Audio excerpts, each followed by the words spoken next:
In the top stories, Prime Minister Harris updates the public on the status of the Sugar Industry Diversification Foundation. St. Kitts needs to have a second High Court by 2017. And universal health care expected to be implemented next year. The details on these stories and more after the break.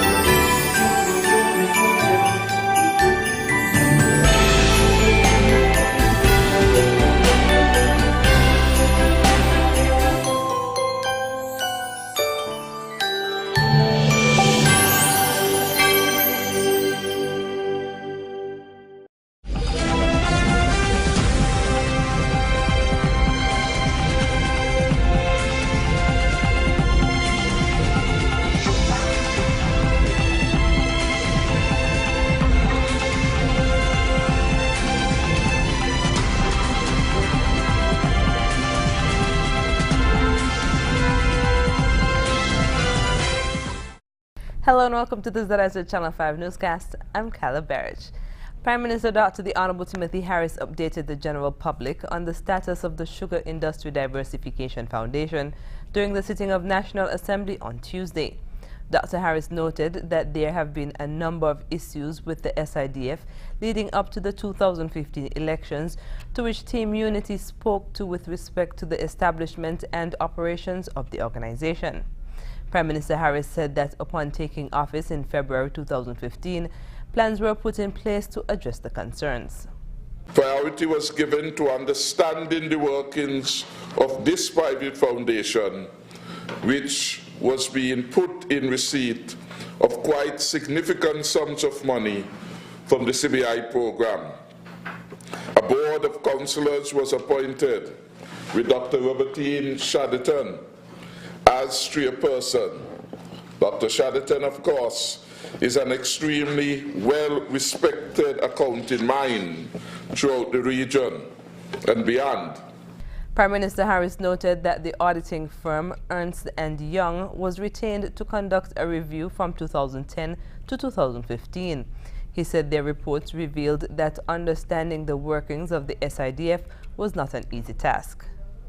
The board has been informed by Ernst & Young, who have been retained to conduct a review from 2010 to 2015, that understanding the workings of the SIDF was not an easy task at all. One cannot help but suggest that the fact that it was set up in the first place as a private foundation and the manner in which it was operated thereafter was specifically designed to make it extremely difficult to follow the flow of funds. Dr. Harris noted that the board was also informed that the SIDF operated for well over 8 years without bylaws and also without any formal internal process for feasibility assessments, return on investment analysis, and risk assessments, despite distributing vast sums of money which belonged to the people of St. Kitts and Nevis. St. Kitts and Nevis will have a second High Court chamber to accommodate a second resident judge in order to deal with the backlog of cases as early as January 2017. This was revealed by the Attorney General, the Honorable Vincent Byron Jr., during the sitting of Parliament for the recently concluded 2017 budget. The Attorney General said that the idea of having a second court has been in the pipeline over the past year, when discussions were had with Dame Janice Pereira, Chief Justice and President of the Court of Appeal of the Eastern Caribbean States. Our second High Court chamber is now at a near completion. We would expect that come January morning, we would now have two High Courts working in tandem here in St. Kitts at the Sir Lee Llewellyn Moore Judicial Complex. The second court has been needed, we believe, because there has been a backlog of cases here in our court system, not just in the civil side, but more so in our criminal caseload. And so we expect to have appointed shortly a second resident judge for St. Kitts. And for the first time in our history in St. Kitts and Nevis, we will now have 3 judges in both St. Kitts and Nevis. He said that a number of significant changes were made to accommodate the second High Court chamber. One of the changes included the relocation of the chamber that once housed the Director of Public Prosecutions and the Crown Prosecution Services to the Georgian House, formerly the Clico building. Residents of St. Kitts and Nevis can look forward to the implementation of universal health care in 2017. Minister of Health, Honorable Eugene Hamilton, said the people of St. Kitts and Nevis who need health care will be able to access that through the program, which will be installed next year. Before this year's out, we'll be here to engage Cabinet in looking at a program for the rollout and conduct of the implementation of universal health care. So that with their work involved with the team of people on the ground here, we are encouraged that sometime in 2017 we should be in a position, once Cabinet agrees, to be able to deliver one of our promises to the nation. He said officials have advanced the cause with the discussions with persons involved in actuary services in St. Kitts and Nevis and described them as successful. Government officials also reached out to the Health Economics Unit of the University of the West Indies for advice on related matters. Young people and older persons are generally covered by the present health system, but the Minister of Health said it was important to plug the gaps that currently exist. People, especially with chronic illnesses in particular, who end up traveling overseas, that gap needs to be filled. And people should not be denied that care because of their financial status. Minister Hamilton explained that this belief was based on the principle of doing the greatest good for the greatest number of people. After the break, Minister Grant hosts a Christmas party for the elderly in his constituency, and Christophe Haber hosts local media for Christmas luncheon. We'll tell you more when we come back.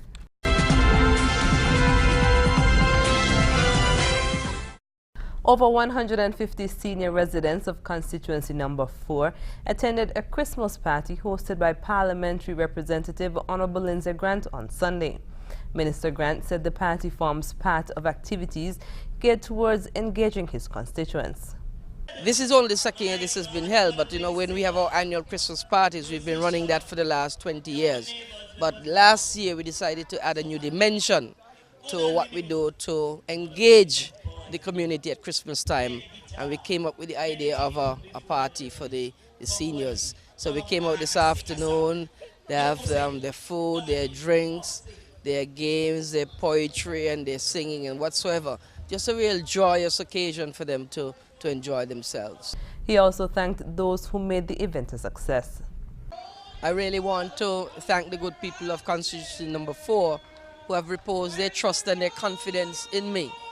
And so they have given me the opportunity to be in this position to be able to serve them even more than I've served them over the last 15 to 20 years. And we've had the opportunity on this occasion to have the party hosted at Government House, and I must say thanks to Sir S.W. Tapley Seaton for graciously allowing us the use of these wonderful grounds. Constituent Ina Williams Samuel thanked Minister Grant for hosting the event for another year. It was nice being here. First of all, let me say thanks to the Minister, Honorable Lindsay Grant, for giving us such a sumptuous lunch today. Last year, I remember it was at Prattnet, but this year, we're now here at Government House on the lawn. It is real good. The party held at Government House featured lunch, string band music, and singing by the residents. Managers and editors of the St. Kitts and Nevis News Media were hosted for lunch at the Pavilion Beach Club in what was the first of an annual Christophe Haber Development-sponsored media luncheon. Hosted by Vice President of Operations John Gerson, the luncheon was attended by representatives of media houses from both islands in the Federation. It was a social event at which the new vice president took the opportunity to interact socially. Gersand, in a brief comment to the media, said that more progress will be achieved in the coming year as the project continues to develop. That will continue to grow, not to mention all the contractors and everyone else that have come and all the homes that are being built. So we strongly believe it's going to help the economy, right? We're excited to be here. I believe you're all excited for us to be here, so the future is going to be great. He also said that the public would see increased activities in areas such as Salt Plage, the award-winning seaside restaurant at White House Bay. Gersand offered another invitation to the media for early 2017. As civil servants and other workers enjoy a bonus salary this month, the Water Department is reminding everyone to settle their water bills before disconnections are necessary. Customer Service Manager at the Water Department, Licia Phipps, said the department is particularly reaching out to the commercial customers to pay their water bills. They are one of our main users of water. Their consumption is significantly higher than the residential users, and so their bills are generally much higher, so we're encouraging them to pay their bills. She said while disconnection isn't a normal practice, persons should pay their bills before it becomes necessary.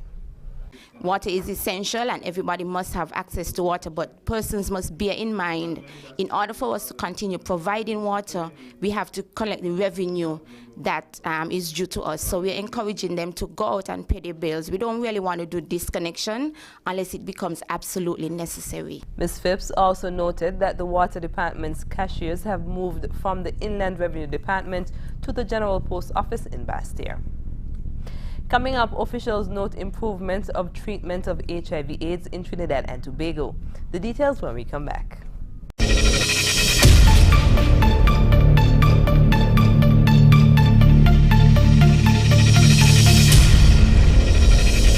In Trinidad, the Minister of Health, Terence Dayal Singh, recently gave an update at the inauguration of the National AIDS Coordinating Committee. He says the status of HIV/AIDS and its treatment in Trinidad and Tobago is being seen as improved. We hear more in this report. The Minister of Health, Terence Dayal Singh, says that having HIV/AIDS is no longer a death sentence, as government has made great strides in alleviating the challenges associated with this scourge. Tuesday's inauguration ceremony, returning the National AIDS Coordinating Committee to the purview of the Office of the Prime Minister, he says, can only augur well for management of the disease. He says this is so because HIV/AIDS is a bigger issue than one of health. If you look at HIV/AIDS as a health issue, you are doing a disservice to Trinidad and Tobago. It's a social issue, it's an economic issue, it's a labor issue, it's a whole of government and whole of society issue, and that is why it has been returned there. The minister notes that there has been success in dealing with HIV/AIDS here, including the fact that persons have access to antiretroviral drugs. He notes that there has also been a decrease in deaths associated with the disease. The HIV prevalence rate has been halved from 2.2% to 1.1%, and deaths from HIV-related causes declined from approximately 20,000 to 8,800. So that represents progress. The minister is also proud of the fact that this country's rate of mother-to-child transmission continues to decrease. But he notes that challenges continue and include 2 new population samples who are in increased danger. So while we have successes, we can't turn a blind eye to some of the problems. And there's an increasing prevalence in 2 demographics which should scare us and which NAC needs to focus some attention on. And that is, 1, the increasing prevalence of HIV in young girls below the age of 15. The other sample are men over 50. The minister notes that this country has signed onto an international agreement to see the total annihilation of AIDS by 2030. Called the 90-90-90 Challenge, it is expected to kick in by 2020, leading to the extinction of AIDS in 2030. Mary-Therese Bernard, C News. Coming up, a ban on digital journalists in Hong Kong is under review. The details when we return.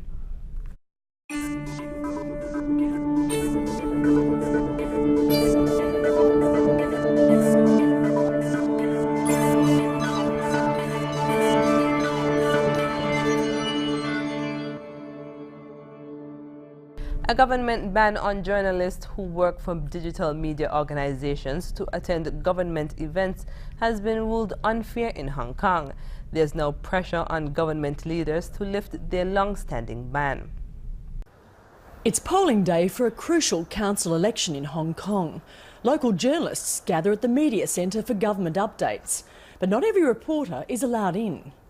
So I have to go through the public seat. Chris Cheng is the political correspondent for Hong Kong Free Press. It's a non-profit, independent online news organisation. But as a digital media journalist, he's unable to get into government events or receive press releases after the government banned online media. But every single time we try to go into a government event, no matter it's in a government building or any other building, we're not allowed in. So this is pretty common. The government says the decision was to avoid security risks and overcrowding at media events. But the city's ombudsman, who acts as a watchdog for public concerns, has ruled the government policy is vague and unfair and it should be more open. The Ombudsman's report has been welcomed by most in the media industry as a positive step at a time when press freedom has been declining. The question is whether or not the government will act on the report's recommendations and when. The traditional media, such as newspapers, radio and TV stations, still play a key role here in telling the news. But they're being outpaced by online organisations, sending news to computer screens, tablets and smartphones. As more print media fade away and you have the majority of people accessing their news, particularly in Hong Kong, on smartphones through social media, something has to change. But the digital media industry is being heavily scrutinised in the wake of the increasing number of fake news stories generated during the US election. The Hong Kong Journalists Association says an accreditation system would better police the industry. I mean, of course there will be controversy, but that is not a strong enough point to ban or to bar all digital-only media platforms. The Hong Kong government says it will review its blanket ban on the digital press with the possibility of admitting online media to its events. At a time of political unrest in Hong Kong, these journalists say they just want to do their job. Sarah Clark, Al Jazeera, Hong Kong. Up next in sports, WICB pays tribute to Clive Lloyd and an ex-NFL player charged with multiple felonies in $2 billion medical scam. Stay tuned.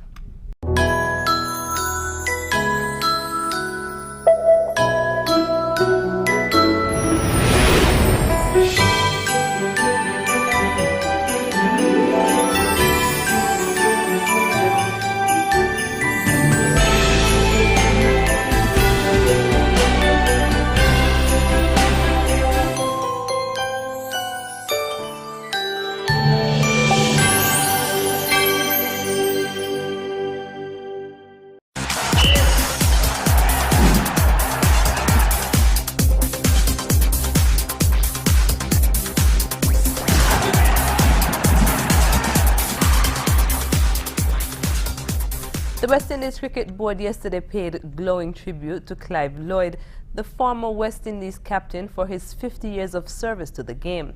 The legendary former Windies skipper made his entry into international cricket on December 13, 1966, in his first test against India at the famous Brabourne Stadium in Bombay. WICB President Dave Cameron has hailed Lloyd as a true pioneer and a man of vision, as well as an outstanding ambassador and one of the game's greatest leaders. Lloyd led the West Indies in 74 test matches and won 36, and was at the helm when the West Indies won the International Cricket Council Cricket World Cup in 1975 and 1979.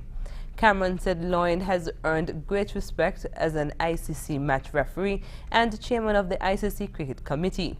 Lloyd played 110 matches, scored 7,515 runs, with a top score of 242 not out among his 19 centuries. He retired in 1985, and since then he has contributed at all levels as a coach, selector, mentor, and advisor. Ex-NFL player Monty Groh has been charged with multiple felonies in a $2 billion medical scam. More in this report. Former NFL linebacker Monty Groh was charged in Florida Tuesday with multiple felony counts, including conspiracy, fraud, taking kickbacks, and money laundering. for his alleged role in a scheme targeting the military's healthcare program. According to CBS News, Grow is out on a $600,000 bond and had to surrender his passport. The scam involved defrauding TRICARE, the military's health benefit plan, through a compounding pharmacy and was exposed in a CBS News investigation. The scheme cost U.S. taxpayers $2 billion last year. Baseball is one of the biggest sports in the United States, but across Africa it barely registers on the sporting scale. But recently, reports suggest that that could change. This session is all about building strength and refining technique. And then it's going to help. Michael Omer is one of 40 players from across Africa who have been brought to Johannesburg for training by Major League Baseball. He's learning, making friends and hoping to catch the eye of a talent scout, which could lead to a scholarship at an American university, a spot in a minor league team, or maybe more. My dream is to play in the major leagues. Yeah, that's why I really found it, discovered my potential. With my coaches kept on motivating me, though I only had a coach in 2012. Then after 2012, I had to train alone. Now Michael's training kids in his village. It's a cycle of knowledge sharing that people like Garth Org believe is essential to developing new talent. Garth was a professional infielder for 15 years and coached for 20. His brother and 3 sons all play professionally, so he knows what it takes. It's all about competition. So you're not just competing against the best players in Africa, but you're competing against the best players from the Latin American countries and also all the people in the United States. And they're a little bit behind, not as far as a lot of people think they are far behind. And if you get a good athlete, he can overcome those things. They're putting it all into practice against a local team. Baseball is growing in some African countries, but it's held back by a lack of infrastructure, which is part of the reason this training camp has always been held here in South Africa, because it's the only country on the continent with lots of facilities like these. Cole Pretorius is one of the up-and-coming South African players. The biggest thing for me is probably not just the baseball, but getting to learn all different cultures. I mean, guys from Uganda, Kenya, Ghana and Nigeria got to learn a lot about different languages, different people, that it's not just an individual, that it's a team sport. 2 African players who've gone through this program are now in the United States with a chance of making it into the big time. Everyone here hopes they could be next. Tanya Page, Al Jazeera, Johannesburg. When we come back, we'll have another look at the stories that made the headlines.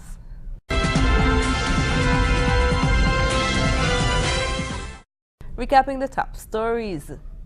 Prime Minister Harris updates the public on the status of the Sugar Industry Diversification Foundation. St. Kitts Nevis to have a second High Court by 2017. And universal health care expected to be implemented next year. And that's the end of the ZIZ Channel 5 newscast. Thank you for joining us. I'm Carla Verridge. Goodbye.